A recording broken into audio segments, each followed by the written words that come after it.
ben, j'y vais alors.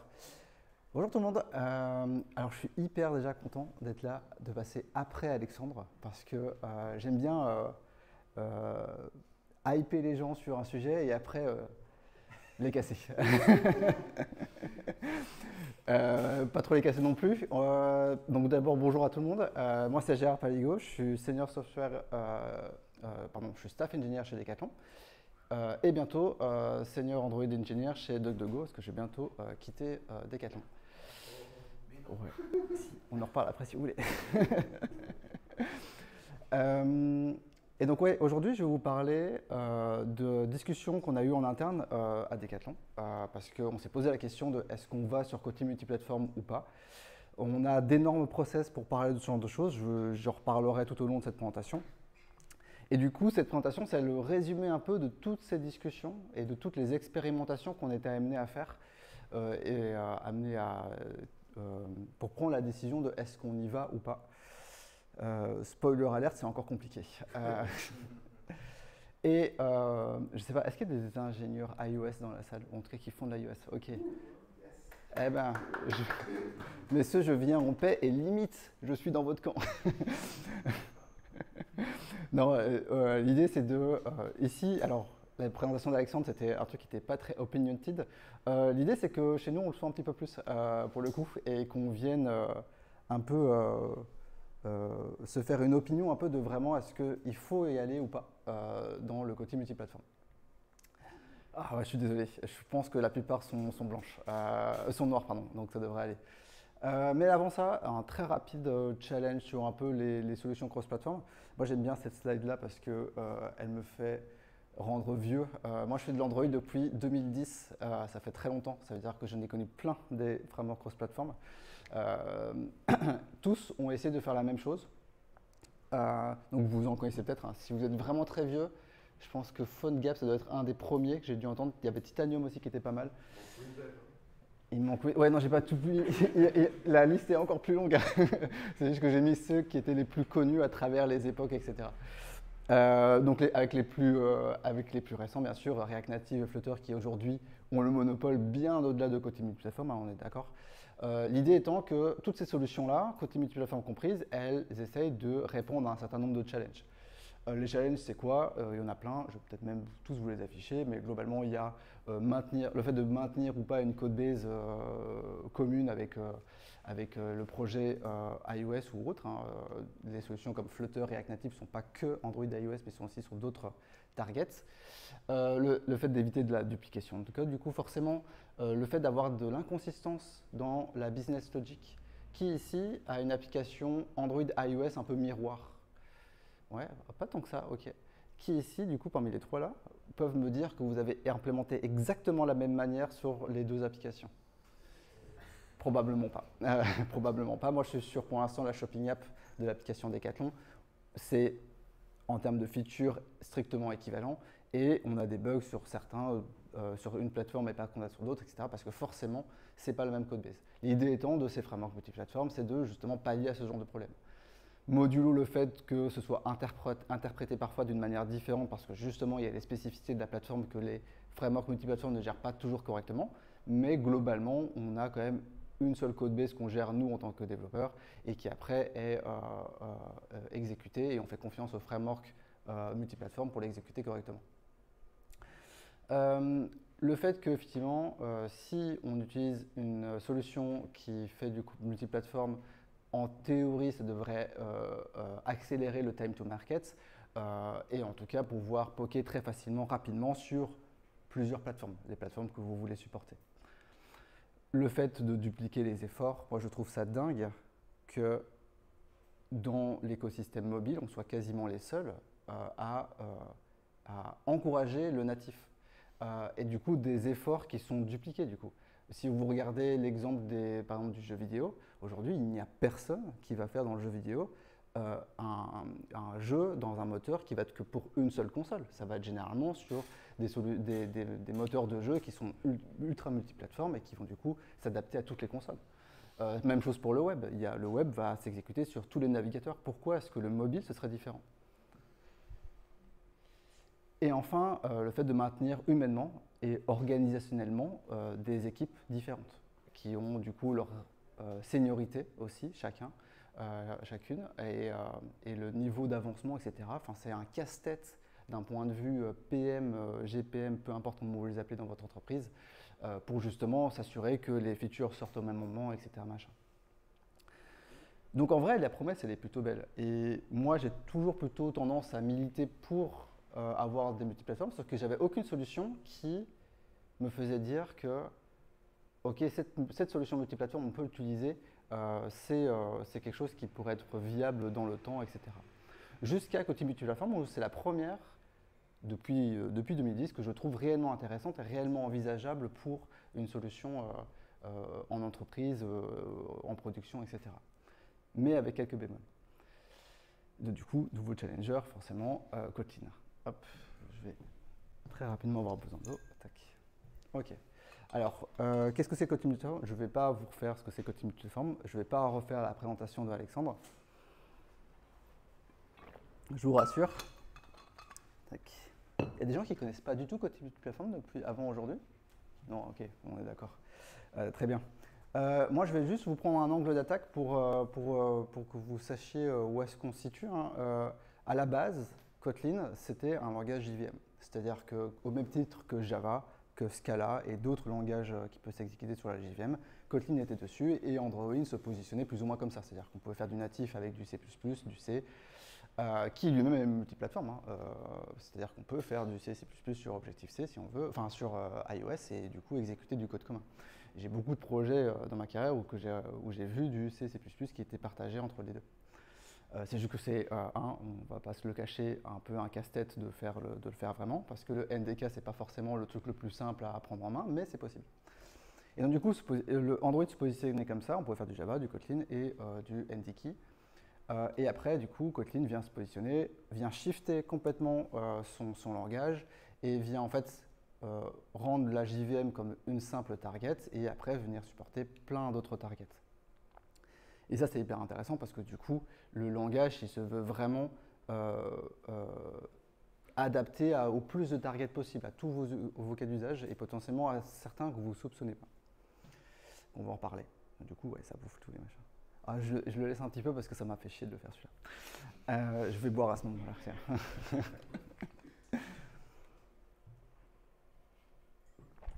Ok. Tac. Donc l'idée, c'est que on est tous ici, il n'y a pas de fun malheureusement, mais on est tous ici des développeurs Android. Donc on aime l'idée de se dire, ben, on va réutiliser le langage qu'on connaît ailleurs, sur d'autres plateformes. Et en vrai, l'idée est belle et il y a plein d'avantages à ce truc-là qu'on va voir plus tard. Qui ici pense que Kotlin Multiplateform est la meilleure des technologies? Vous pouvez lever la main sur les deux questions, si vous voulez. C'est la pire quand on exclut toutes les autres. C'est la pire quand on exclut toutes les autres, ouais. Ok, personne ne pense que c'est la meilleure. Si, on était deux. Ah, vous étiez deux, ok, d'accord. Trois, ok, vous êtes trois. Je suis d'accord avec vous, jusqu'à plus ou moins la moitié de ma présentation. Pourquoi est-ce que c'est la meilleure? Ah oui, c'est vrai que je suis désolé, ça pique un peu les yeux. Alors, je vais passer rapidement sur ce qu'a déjà dit. Alexandre a spoilé plein de trucs que j'avais, mais que sur la partie bonne partie. Donc, la partie d'après, elle est plus intéressante. Il y a effectivement plusieurs moyens d'intégration. Ici, on est sur le plus petit et celle que je recommande, moi, de manière générale, notamment pour monter en compétences. On ne va pas parler de code aujourd'hui quasiment, enfin, de mon côté. Vous avez eu plein de code avec Alexandre, tant mieux. Comme ça, ici, on va pouvoir juste se concentrer d'un point de vue architecture, d'un point de vue organisation, etc. Donc, le plus petit, c'est genre juste, j'ai des petites briques qui sont dans mon projet ou ailleurs, qui sont des librairies, qui sont KMP compliant, etc., que je vais venir intégrer dans mon projet. Potentiellement KMP, mais potentiellement pas. En fait, en vrai, je pourrais très bien utiliser des briques KMP dans mon application Android qui n'est pas KMP, finalement, puisque juste KMP est compatible avec ma target.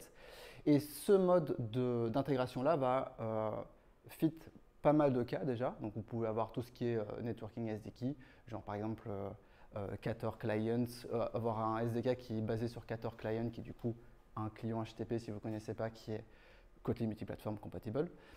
tout ce qui est télémétrie, tout ce qui est caching database. Donc on va avoir des librairies comme multi-platform settings pour la partie key value en termes de database, ou SQLite qui est pour la partie requête base de données SQLite, et assez récemment Room, du logger, etc. Et ça va moins s'adapter sur d'autres choses. Genre, vous n'allez pas intégrer un linter Kotlin multiplateforme si dans votre projet iOS qui n'utilise qu'une petite brique Kotlin multiplateforme, ben un linter Kotlin, ça n'a pas de sens. Vous allez juste utiliser des trucs qui sont vraiment partageables et qui s'en fout un petit peu de dans quel langage c'est consommé derrière. Donc ça c'est le premier. Et concurrency, clairement on ne va pas l'utiliser pour plein de raisons qu'on va voir après. Premier, le plus simple, le plus accessible. Deuxième, déjà beaucoup plus compliqué, surtout à des projets à l'échelle d'une entreprise, c'est on vient partager toute la business logic. Donc là, on est plutôt sur du partage des couches data et domaines dans vos applications. Et alors, je l'ai mis du coup entre parenthèses le stakeholder, donc c'est tout ce qui est view model ou équivalent.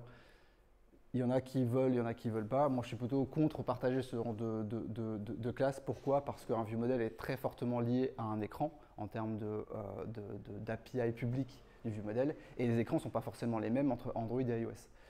Et donc, du coup, ce n'est pas quelque chose que généralement je mets dans ma business logic. Et forcément, la partie UI, elle n'est pas encore intégrée dans l'application, dans ce mode d'intégration-là. Donc, on a des targets qui sont du coup natives et qui vont avoir toute la partie UI et qui vont simplement dialoguer avec la business logic. Donc généralement vos repositories et ou use case si vous en avez. Et enfin, la dernière, le full project. Donc là, vous avez utilisé des trucs comme Compose multiplateforme et vous avez utilisé tout le reste finalement qu'on a vu jusqu'avant. Donc l'idée, c'est vraiment que vos targets, elles ne soient que le lancement, la configuration pour lancer l'application avec le minimum de code possible. Ça tient généralement en une ou deux classes et après le reste, c'est fait avec du côté multiplateforme. Donc ça, c'est plutôt cool. Ça, c'est plutôt cool et ça permet justement de migrer vos projets peu à peu. Ça permet de ne pas faire du big bang. La même chose avec du Flutter est possible. Ne le faites pas. Genre, mettez pas du Flutter, des modules Flutter dans vos applications, même si c'est techniquement possible. Aujourd'hui, moi, j'ai dans une de mes applications, sur mon précédent projet, on a fait l'essai d'avoir un module Flutter dans une application native Android. Ça a été la plaie jusqu'à ce qu'on arrive enfin à le retirer, parce que c'était une équipe différente, parce que en termes de UI, ça ne matchait pas exactement, parce qu'en plus, il n'y avait aucune raison, parce que l'application Android dans laquelle elle était intégrée, on n'avait pas d'équivalent iOS. Donc vraiment, ça n'avait aucun sens. Je n'étais pas là quand la décision avait été prise, mais il aurait pris une tarte. Mais donc du coup, même si c'est techniquement possible, ce n'est pas quelque chose qu'on fait, alors que Kotlin multiplateforme, on peut le faire, c'est assez smooth en termes d'intégration, pour le coup. On va après maintenant parler de, alors je l'ai mis entre guillemets, de True Native Interoperability. Donc l'idée, c'est que Kotlin multiplateforme dialogue directement avec les couches basses des targets que vous supportez. Là où Flutter, vous allez avoir un mécanisme de channel qui vont vous permettre d'interagir avec les différents SDK des différentes plateformes. Et avec le React Native, vous allez avoir, alors je ne suis pas un expert de React Native, mais vous allez avoir ce qu'on appelle un JSI qui va, elle, utiliser un turbo module pour la partie business logic qui va pouvoir, enfin partie SDK qui va pouvoir après interagir avec les SDK. Et après, c'est, il me semble, Fabric qui, elle, va pouvoir interagir avec les briques UI. Donc c'est possible, c'est même de moins en moins pas performant. Alors j'ai utilisé la double négation, mais en gros, c'est de plus en plus performant. Donc en vrai, il y a de moins en moins de raisons de se dire que faire une application en Flutter sera moins performante qu'une application native, bien que ça reste quand même le cas, on a quand même une surcouche par-dessus. Mais le côté multiplateforme va venir utiliser son mécanisme de expect actual qui, au niveau des actuals, va venir réellement générer soit du binaire ou quoi, qui va après interagir directement avec, avec les couches basses des différents targets que vous supportez. Et donc l'idée, c'est qu'on ne soit pas loqué finalement. On peut venir partager toujours que des petits bouts et si jamais on se rend compte qu'on a besoin d'interagir avec telle API du SDK ou machin, ben on peut continuer à le faire sans aucun souci. Et enfin, qui pour moi, je pense, c'est la meilleure, enfin c'est la plus importante c'est le plus important des points de pourquoi est-ce que côté multiplateforme a de l'avenir, c'est qu'il est backé par deux gros acteurs de l'écosystème. Le premier forcément, c'est JetBrains, créateur du langage Kotlin. Il fait tout le support au niveau de l'IDE qui est plutôt cool.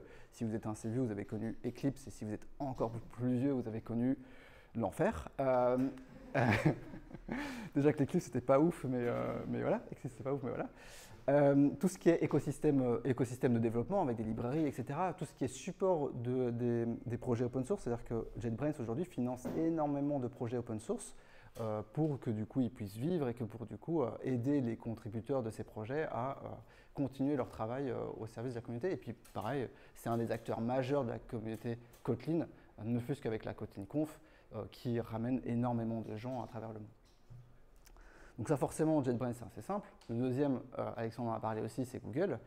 Mais je pense que soit vous l'avez déjà réalisé et c'est cool, mais soit vous ne l'avez pas encore réalisé. On a le support officiel de Google sur du Kotlin multiplateforme depuis 2024. C'est officiel, on a commencé à avoir des librairies qui migrent vers Kotlin multiplateforme.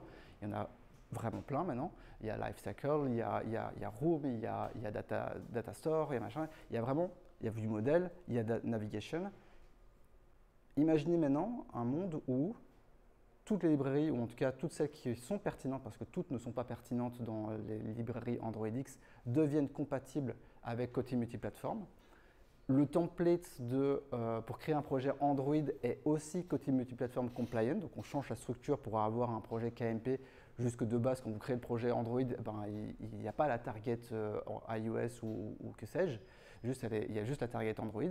Et pour gratuitement, quasiment, vous pouvez rajouter une target et venir uniquement développer le spécifique de la target que vous voulez supporter, rien qu'avec votre projet Android.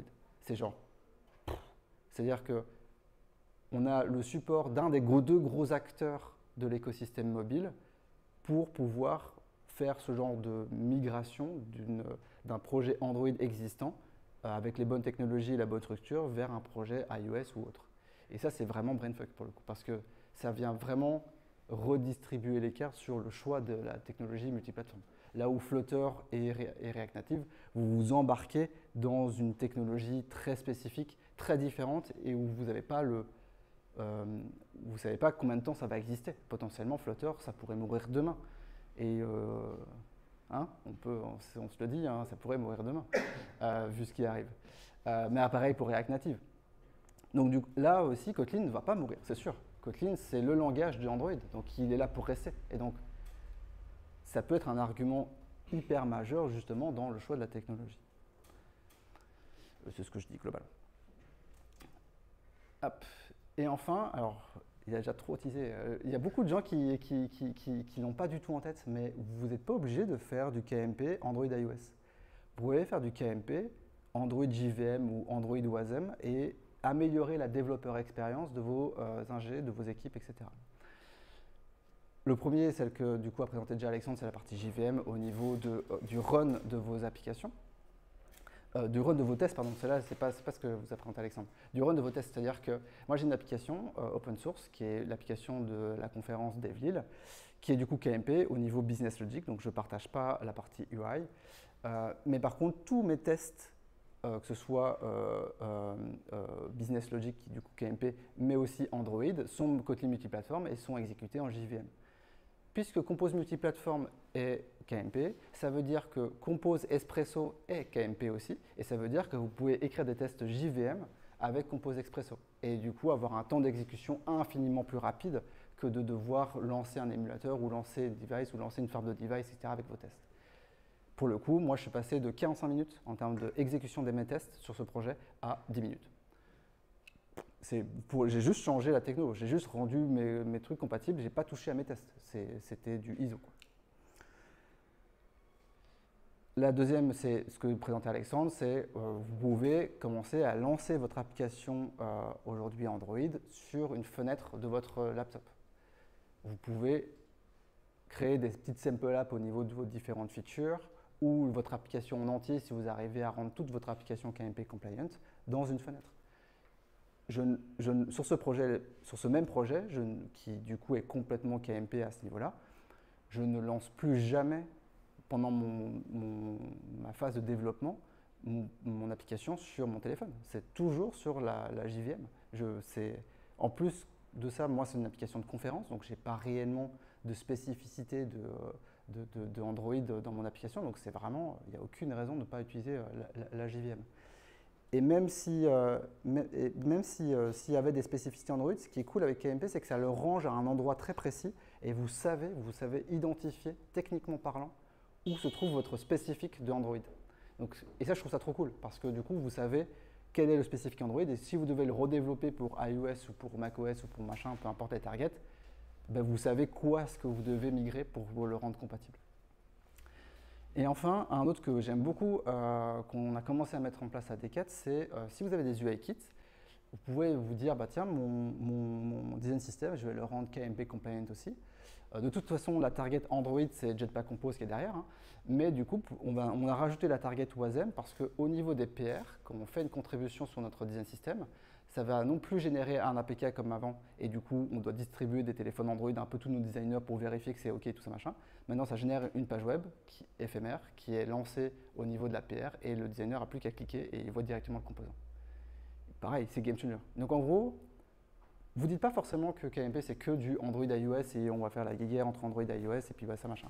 Non, non, KMP c'est aussi un outil que vous pouvez utiliser dès aujourd'hui pour votre application Android only pour améliorer la développeur expérience de vos ingénieurs. Et donc du coup, ce que j'aime bien comme phrase, c'est est-ce que le futur d'Android, c'est pas du Android? C'est qu'en gros, on arrive à isoler l'Android le plus possible pour que du coup, on puisse se concentrer sur le Kotlin. Ok. Alors j'aime bien parce que du coup, là, je vous ai mis en théorie des paillettes dans les yeux. Déjà qu'Alexandre avait déjà réussi à probablement déjà vous mettre des paillettes. Maintenant, qui pense que KMP est la pire des technologies? Genre, il y a de la marge, il y a de la marge. Ok. Laissez-moi vous convaincre. Donc, on va essayer de partir du dream que je vous ai expliqué là vers un peu les bas-fonds de ce qu'il y a derrière KMP. KMP est complexe. KMP est complexe sur plein d'aspects. Le premier, c'est Gradle. Je ne sais pas quelle est la maturité de vos équipes par rapport à Gradle. Personnellement, j'ai plutôt l'habitude d'utiliser de jouer avec Gradle, donc tout ce qui est AGP, Android Gradle plugin, tout ça, c'est plutôt OK. Mes équipes fouillent le plus possible Gradle aujourd'hui dans leur projet. Et pourtant, c'est simple, entre guillemets. Ce n'est qu'un plugin qui est celui d'Android, plus le framework Gradle, bien sûr. Mais ça VS le plugin KMP, vous n'êtes pas prêt. Si vous n'aimez pas déjà aujourd'hui Gradle, vous n'êtes pas prêt pour le plugin Kotlin Multiplatform. Parce que Kotlin Multiplatform, ça englobe Android, parce que forcément, vous devez configurer votre target Android. Mais en plus, ça englobe la complexité des autres targets, des targets de Wasm. Est-ce que vous êtes familiarisé avec tout ce qui est NPM, machin, etc. Avec l'API en plus de NPM, pas classique, mais de Gradle, tout ça.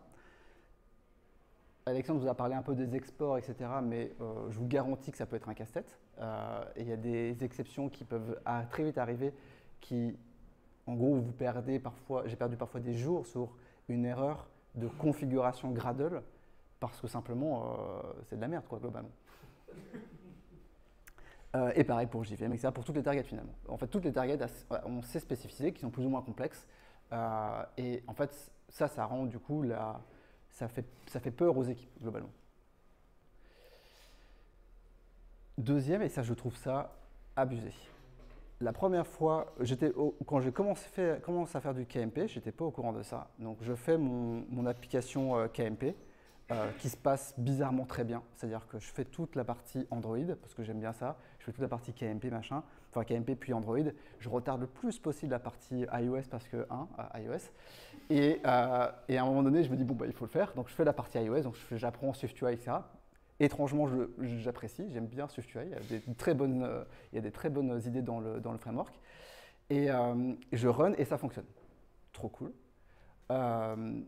Puis je fais une release, je déploie sur les stores, etc. Le dev arrive, j'ai des crashs et je suis incapable de les consulter. C'est du binaire. Et ça, c'est abusé. Genre, aujourd'hui, et ça n'a pas changé, hein, globalement, il y a des solutions qu'on va voir après qui permettent d'aider à la lecture de ce truc-là.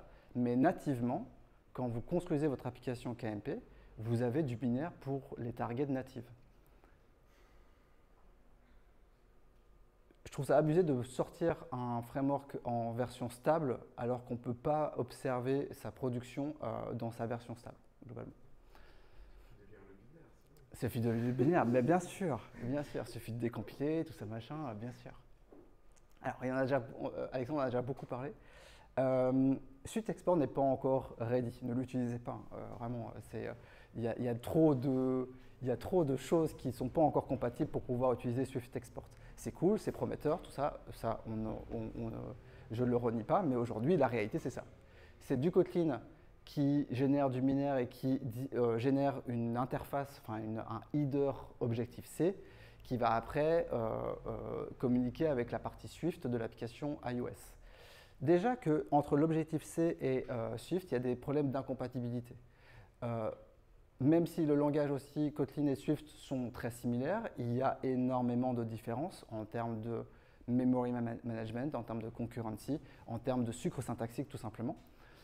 Donc maintenant, vous rajoutez du coup le Kotlin dans ce bazar, avec toutes les incompatibilités entre ces langages, ça ne peut pas bien se passer. Il y a des cas qui sont, en gros, c'est juste pas possible d'utiliser certaines API de Kotlin en Objective-C et en Swift derrière. Du coup. Et parfois, ça provoque des crashs parce que j'ai eu quelques cas, très rares heureusement, mais qui a provoqué des crashs parce que simplement je suis arrivé sur des cas où JetBrains n'avait pas anticipé telle migration et qui du coup ont fait crasher mon application. Et pour le coup, investiguer ces crashs-là, bonne chance. Hein. Parce que je me suis tiré les cheveux avant de comprendre le pourquoi du comment. Donc les interopérabilités, même si elles fonctionnent dans majoritairement des cas, on est bien d'accord, elles ne sont pas parfaites. Je vous parlais des librairies qui permettent justement de fixer tout ça. Alors, elles ne sont pas exhaustives du tout. Hein. Vous avez Kotlin multiplateforme Awesome, des repos dans ce genre-là qui vous listent des centaines de librairies Kotlin multiplateforme. Là, ici, je vous ai mis des problèmes que je vous cite ici maintenant. Hein. Donc, il y a Xcode Kotlin qui est un plugin Xcode pour pouvoir inspecter le code Kotlin directement depuis Xcode quand vous commande-clic sur votre fonction qui est Kotlin, qui crache à chaque fois qu'il y a une nouvelle version de Xcode et vous devez attendre que Xcode Kotlin soit compatible s'il daigne faire la migration, mais ça on va en reparler après. KMP Native Coroutine, qui du coup, comme disait Alexandre, permet de pouvoir gérer tout ce qui est coroutine avec les combines du langage Swift. Sky, qui permet du coup justement d'apporter un certain nombre de fonctionnalités du langage de Swift dans l'interopérabilité avec le Kotlin. PowerAssert qui est lié sur les, je ne sais pas pourquoi je l'ai mis celui-là, mais qui est lié pour avoir des meilleurs messages de failure dans votre application. Et NS Exception qui est développé par le même gars que KMP Native Coroutine, mais qui est utilisé under the hood par CrashKaiOS, qui permet justement d'éviter d'avoir des stack traces binaires dans vos rapports Firebase ou peu importe l'outil d'observabilité que vous utilisez. C'est très cool.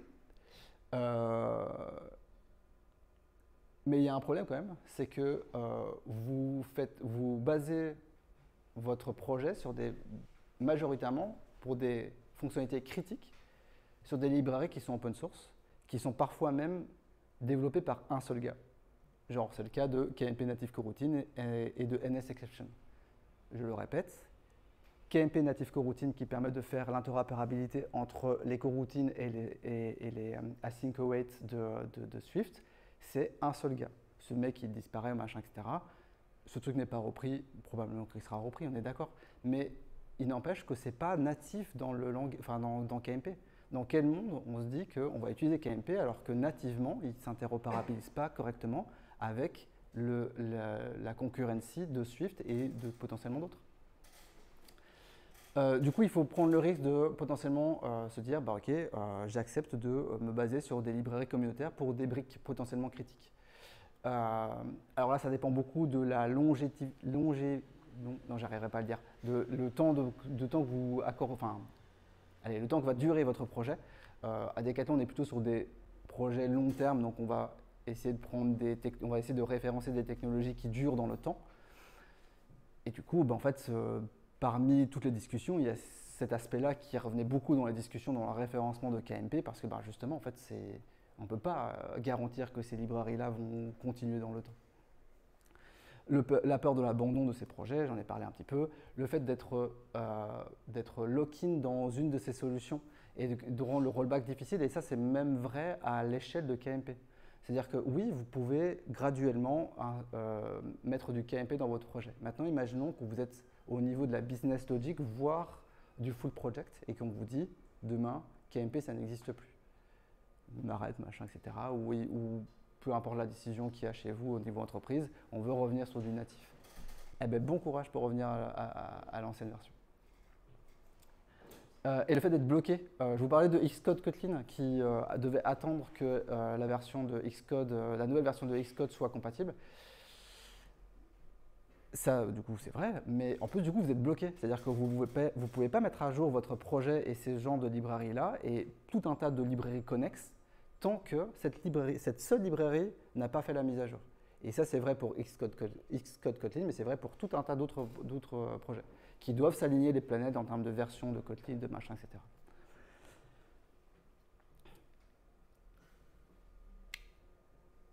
Enfin, dernier point au niveau du écosystème Gap, ça c'est, vous ne voyez pas très bien, mais en gros, cette partie-ci, jusque plus ou moins là, c'est tout plein de tâches Gradle. Et du coup, là, j'utilise un outil qui s'appelle Develocity, si vous ne connaissez pas, qui est un super outil qui permet d'analyser vos builds Gradle. Et ce que vous pouvez voir du coup en bleu foncé, et c'est bien qu'il soit bien visible parce que du coup, c'est ceux des modules qui disposent de iOS. Si je scrolle un petit peu, est-ce que vous voyez bien? Parfait, vous voyez bien. Le top 15-20 de mes tâches Gradle, c'est iOS. Et de iOS de très très loin. C'est genre là où ça me prend moins de 30 secondes ça me prend, en fait, il me semble que l'ensemble de mes tâches hors iOS, ça me prend moins de 1 minute 30, un truc du genre. Je rajoute iOS, ça prend un peu plus de temps, très clairement. Et ce qui est dramatique, c'est que en plus, c'est pas nous, développeurs Android, que ça fait chier, parce que c'est les copains qui, eux, n'ont rien demandé. Eux, en fait, ça les intéresse pas vraiment d'avoir du côté multiplateforme. Ils faisaient très bien sans. Mais en plus de ça, du coup, c'est les personnes qui sont les plus réfractaires à KMP qui sont impactées par les soucis de KMP. C'est quand même dingue quand on se pose la question quand même. Hop. Et hop. Donc l'idée, c'est qu'en fait, c'est pas uniquement on ne parle pas que de technologie en fait quand on fait le choix d'une technologie. On fait aussi le choix de tout ce qui est le risque stratégique que ça représente. Vous n'allez pas choisir une technologie si vous savez que c'est du court terme, long terme, etc. En fonction, il y a plein de facteurs en fait qui justifient le choix d'une technologie. Et il faut avoir il faut connaître tous ces facteurs pour savoir quelle est la meilleure technologie à utiliser. Dernier point, on va faire vraiment maintenant un focus sur la partie humain et organisation. Alors, elles étaient aussi générées par IA certaines, donc il n'y a pas de consistance. Globalement, on a 3 profils que moi j'ai identifiés dans ces soucis d'organisation. Le premier, c'est du coup l'ingénieur iOS. L'ingénieur iOS, qui je vous le disais, est le plus impacté par tout ça négativement, parce que du coup, c'est lui qui va devoir deal avec les différentes librairies du style native coroutine, etc., avec le temps de build plus long, avec le fait de devoir installer Xcode Kotlin qui va plus ou moins fonctionner en fonction des versions de Xcode, etc. C'est lui qui va devoir aussi apprendre à utiliser un nouveau langage, parce que lui, il était bien avec le Swift, et on est d'accord, Swift et Kotlin ont beaucoup de similarités, mais en vrai de vrai, sans mauvaise foi, moi qui ai testé du coup les deux maintenant, il y a quand même beaucoup de différences aussi. On ne peut pas se dire que c'est du 1 pour 1, il y a vraiment une courbe d'apprentissage à prendre en compte. Et puis surtout, il y a tout un écosystème. C'est-à-dire que s'il doit faire après du Kotlin multiplateforme, l'ingénieur iOS, il va devoir utiliser aussi IntelliJ/Android Studio. Alors, ma take là-dessus, c'est que c'est toujours mieux que Xcode, hein, très clairement, mais ça reste un changement pour eux. Et eux, ils ont l'habitude que de Xcode et ils n'ont jamais utilisé un autre IDE. Quoique maintenant, ils commencent à utiliser Visual Studio Code en vrai. Et donc, ouais, la résistance, c'est quelque chose de commun en fait pour eux finalement, parce que c'est tout un nouveau écosystème qu'il faut intégrer, sur lequel ils n'ont rien demandé. Côté Android, on est plutôt content en fait. On a déjà l'habitude du langage. Il ne nous reste plus qu'à apprendre les spécificités du KMP. Et donc ça veut dire tout ce qui est Gradle, tout ce qui est structure multiplateforme, tout ce qui est nouvelle librairie. Mais le langage, lui, on le connaît.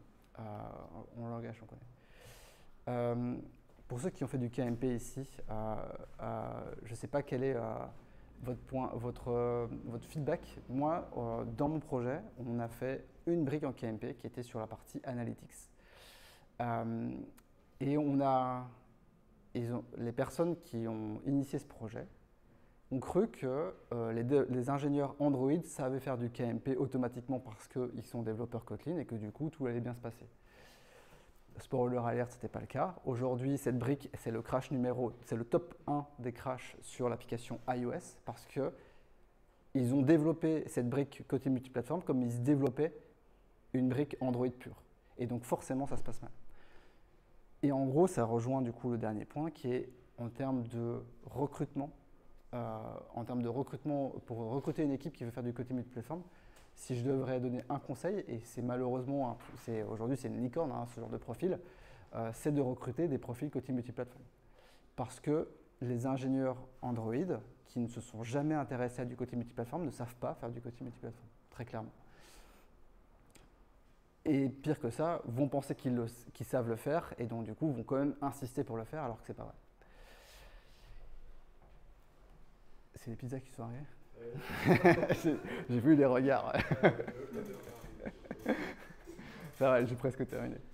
Donc l'idée est toujours pareil, ce n'est pas qu'une question de technologie, c'est aussi une question humaine et organisationnelle.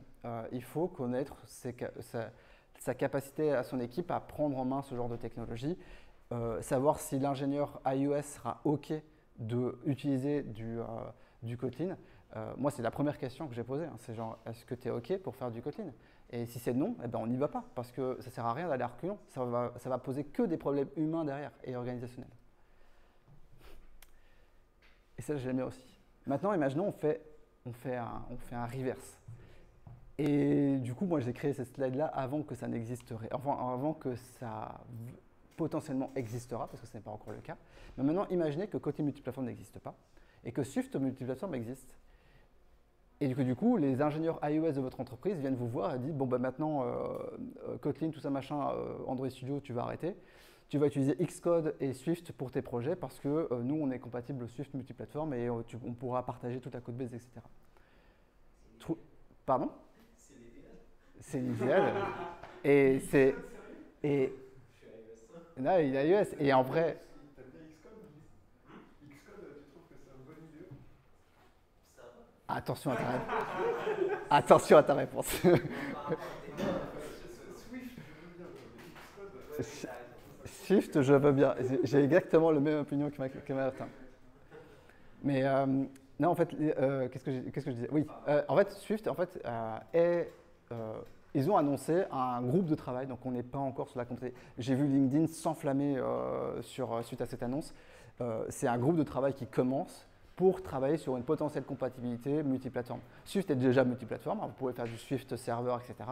L'idée, c'est qu'ils travaillent sur une compatibilité du même style que côté multiplateforme pour du coup faire de la target, faire du natif, etc. Donc ça va arriver, pas tout de suite, mais ça va arriver et ça dépendra beaucoup des entreprises qui vont backer ces technologies pour savoir si ça va ou non être adopté. Mais du coup, en fait, moi, je disais ça souvent à mes ingénieurs Android de mon entreprise qui venaient me voir quand ils voyaient ce qu'on appelle chez nous l'advice process, qui est le process qu'on suit pour référencer des technologies dans notre tech radar. En gros, ce qui s'est passé, c'est que c'est moi qui ai été à l'initiative de l'advice process pour Kotlin multiplateforme. Je me suis bunkerisé direct après. J'ai mis énormément de contenu, j'ai mis des decision trees pour savoir dans quel cas il fallait y aller, etc. Toutes les librairies, toutes les technologies. Vraiment, j'ai essayé de faire un travail de titan pour vraiment débunker toutes les gros points noirs de la technologie. Et malgré ça, on a eu une levée de bouclier de fou de la part des ingénieurs iOS de l'entreprise. Et en fait, j'ai des ingénieurs Android qui venaient me voir en mode je comprends pas pourquoi est-ce qu'ils sont si contre. Et du coup, c'est là où je leur dis bah, fais preuve d'empathie. Imagine que c'est l'inverse. Et en fait, ils n'avaient jamais fait preuve d'empathie. Et quand ils se sont dit ah ouais, si c'était eux qui venaient me voir pour la même chose, bah, ça me ferait chier. Et bah, forcément, ça fait chier. Et donc, du coup, ce que je dis, c'est faire preuve d'empathie. Alors, très rapidement, ouais, parfait. Très rapidement, si je dois résumer, d'un côté, d'un point de vue architecturalement, Kotlin Multiplatform, c'est une dinguerie. C'est genre, je pense sincèrement, c'est un bijou de technologie. C'est vraiment très cool. Il y a un potentiel de fou en termes de réutilisation de code, etc. et en termes de migration peu à peu dans une codebase existante. C'est backé par des grands noms de l'écosystème. Et sans même parler de Android iOS ou d'autres targets, juste parler de Android JVM, Wasm ou que sais-je, on peut déjà avoir des bénéfices au niveau des applications Android only, rien qu'avec Kotlin Multiplatform.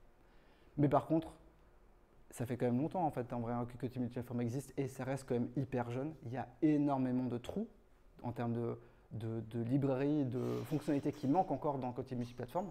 Et en fait, c'est normal. Genre, le spectre, le scope de Kotlin Multiplatform, il est énorme. Ils doivent être compatibles avec énormément de targets. Et iOS n'est qu'une target parmi toutes les targets qu'ils supportent.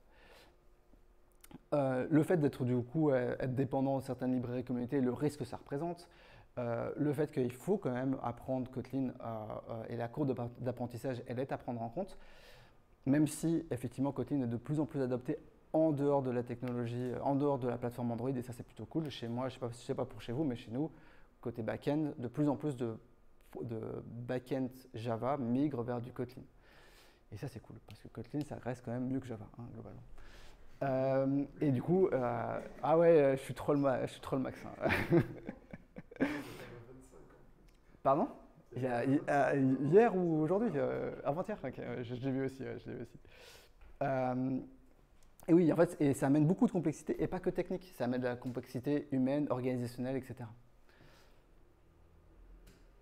Si j'avais un conseil à vous donner, c'est de ne pas foncer tête baissée. Beaucoup d'équipes, même à Decathlon, l'ont fait. Quasiment toutes ont rollback en vrai, parce qu'ils ne maîtrisaient pas ce qu'ils faisaient et ils n'avaient pas les compétences en fait, pour faire du côté multiplateforme, globalement. Moi, si j'avais un conseil à vous donner, c'est de faire du coup la version revisitée. Et c'est ce que nous, on va adopter d'ailleurs sur l'application grand public de Decathlon. L'idée étant, c'est que, donc là vous voyez, j'ai Android, Web et Wasm, je n'ai pas de iOS. Ce que j'ai, le chemin d'attaque, c'est pas ça l'expression, mais vous m'avez compris, qu'on a pris, c'est en gros de dire on va utiliser de plus en plus KMP dans l'application Android pour améliorer la développeur expérience des équipes Android. Et aussi, en même temps, monter en compétence sur le framework Kotlin Multiplatform. Donc, se familiariser avec le mécanisme de expect actual, qui en vrai, même si dans sa... En fait, c'est assez simple en vrai, c'est juste pouvoir mettre un expect dans le common et des actuals dans les différents sourcets. Mais en vrai, quand vous commencez à devoir développer ça et vous rendre compte que les API des différents SDK que vous voulez supporter n'est pas forcément les mêmes, etc., ça peut devenir un casse-tête en vrai. Et donc du coup, se familiariser avec tout ça, se familiariser avec le plugin Gradle, etc., machin, et du coup avec des bris techniques et de les construire, etc., les construire effectivement pour de l'écosystème Android, mais ça permettra quand même de monter en progression. L'idée étant, je pense que l'idée étant, c'est qu'on arrive sur une application potentiellement full compatible KMP compliant, que Android, JVM, Wasm si vous en avez l'usage. En vrai, c'est un peu stylé de pouvoir aussi lancer son application sur une page web et de se dire que à chaque PR, vous n'avez pas un APK qui est généré, mais une page web qui est générée éphémère. Et si un jour, du coup, votre équipe vous dit, tiens, maintenant, en fait, il y a plein de fonctionnalités qui manquaient avant et qui ont été apportées au langage maintenant, d'ici 1, 2, 3 ans, j'en sais rien, peut-être qu'à ce moment-là, vous vous reposez la question de est-ce qu'on migre la partie KMP pour iOS et vous serez déjà prêt parce que votre application elle est déjà KMP compliant et vous avez déjà formé vos équipes en interne pour être prêt pour le KMP compliant. Et c'est globalement ce que je viens de vous dire. Merci beaucoup.